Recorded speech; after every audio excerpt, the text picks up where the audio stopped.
Okay, last two lymphatic structures are the spleen and the thymus. So spleen first. So we talked about the spleen before a bit when we talked about the hepatic portal system, but let's understand it a little bit better. The spleen is a big organ. It's in the left hypochondriac region, just inferior to the diaphragm. You've seen it. I know that you have. You also probably remember that the splenic vein, right, dumps into the hepatic portal vein. And so whatever came from the spleen ends up going through the liver. So that'll come back in just a second. What the spleen does is it does for the blood what a lymph node does for the lymph. So a lot of times a pathogen does not make it to your blood immediately, but sometimes they can. When there is a pathogen in your bloodstream, you are going to need to monitor the blood directly for the pathogen or the antigen. Please note that what you see in the spleen looks just like what you saw in the other lymphatic organs, in which you have this lymphatic nodule, right, with T cells around the outside and B cells and macrophages in the middle. The only difference is blood is going by these instead of lymph. So the lymph nodes monitor lymph for antigens and launch an immune system response if necessary. The spleen monitors blood for antigens and launches an immune system response if necessary. So blood is going to circulate through the spleen, splenic artery and splenic vein back out.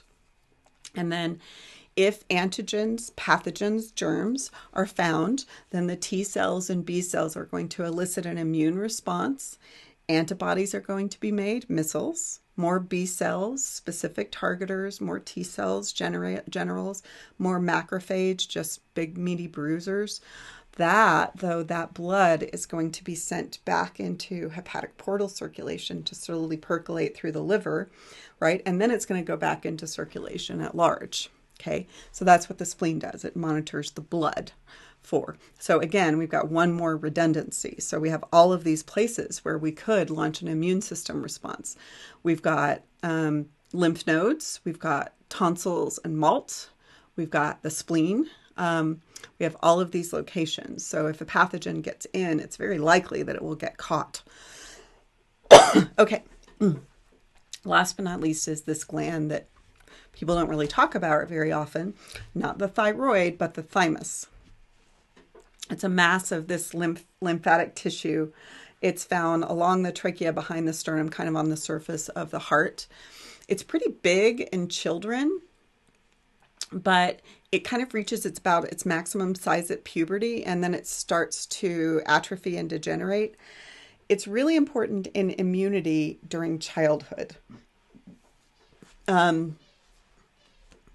So it makes a hormone, a few hormones. One of them is called thymosin, and it helps to control the development of the rest of the lymphoid organs. It is especially important because it is the site of T cell maturation. So think of it as the site where your generals get trained to lead. So that is why T cells are called T cells, because they mature in the thymus. If a child is born without a thymus, they are severely, severely immunodeficient. And removal of the spleen or the thymus during childhood, well, the thymus isn't going to be removed. Losing either of those during childhood can cause severely compromised immunity. Okay, so in the next video, I'm going to try to give you guys a little crash course on immunity and vaccinations.